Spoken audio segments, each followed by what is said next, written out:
যে জিবেকে টাকা দিব যখন স্যারেরা কইছে তখন তো প্রথমে আমি স্যারাদেরকে বলছি স্যাররা একটু কিছু মানে কয়ে সবাই লইব গরু আপনি নেবেন মেশিন দেখেন স্যার আপা আমি কইছি স্যার আমি দেখছি আমি পারবো স্যার আমি পারবো।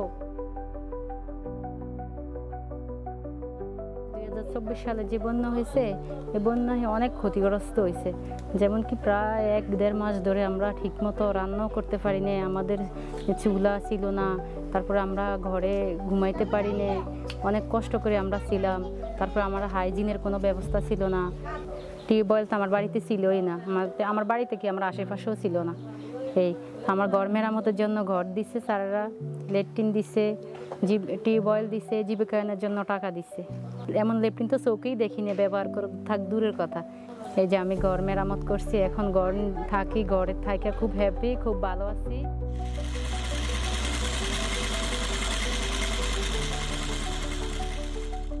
আমার ছোটবেলা থেকে একটা এই টেইলারিং একটা কাজ করতো, হ্যাঁ, তো সেই সময়ের কাজ তো অত বেশি মডেল টডেল ছিল না।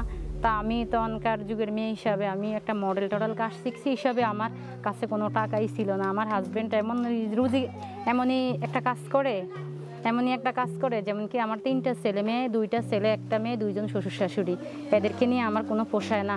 তা আমি যে মনে মনে ভাবছি আমি যে একটা কাজ শিখছি, তাহলে আমি যদি আমাদের স্যারেদেরকে বলি যে একটা মিশিংয়ের জন্য, তাহলে আমি সব ঘরও গুছাইতে পারবো, ঘরের ভিতরে থাকতে পারবো, বাচ্চাদেরকে মানুষ করতে পারবো, পাশাপাশি একটা কাজও করতে পারবো। তাই জন্য আমি প্রস্তাবনা করছি, স্যারেরা আমারে যে মিশিংয়ের জন্য টাকা দিছে জীবিকা আনার জন্য, আমি খুবই ভালো যে কাজ করতেছি। আমার বাচ্চারা চাইলেও সকালবেলা যে মাদ্রাসায় যাওয়ার জন্য চাইলেও আমি 10 টাকা দিতে পারছি, যে আমি কাজ করে আমার জীবনটা মানে ভালোই, যে আমি যে পর্যায়ে মানে চলতেছি আমার মনে হয় যে আমি ভালোই চলতে পারবো।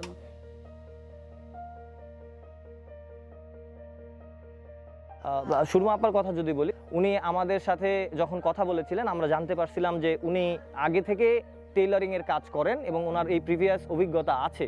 সেই জায়গা থেকে আমরা তখন তার সাথে কথা বললাম যে হ্যাঁ, তাহলে এখন যদি আমরা আপনাদেরকে কিছু টাকা দিয়ে হেল্প করি, আপনি তাহলে এই টাকা দিয়ে কি করতে চান? যেহেতু এখানে বেশিরভাগ মানুষই লাইভস্টকের দিকে ঝুঁকে গেছে, গরু, ছাগল, হাঁস, মুরগি, কিন্তু বাকি যারা আছেন তারা তাদের যেই এক্সিস্টিং প্রফেশন আছে, পেশা আছে, সেটাকে স্ট্রেনথেন করার জন্য তারা ওই টাকাটা সেখানে ইনভেস্ট করেছে।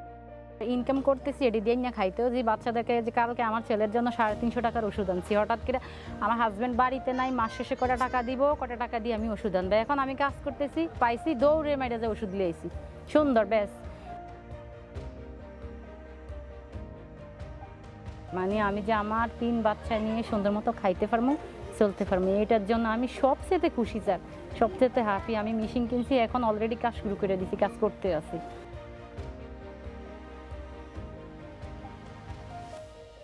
আমাদের এই পুরো প্রজেক্ট জুড়েই আমরা কমিউনিটিকে এঙ্গেজ করেই কাজ করেছি। এটা আমরা চেষ্টা করেছি যে এভাবে ডিজাইন করার জন্য যেন প্রোগ্রামটা কমিউনিটি ড্রিভেন একটা প্রোগ্রাম হয়, তাদের সিদ্ধান্ত তারা যেন এখানে এসে বাস্তবায়ন করতে পারে।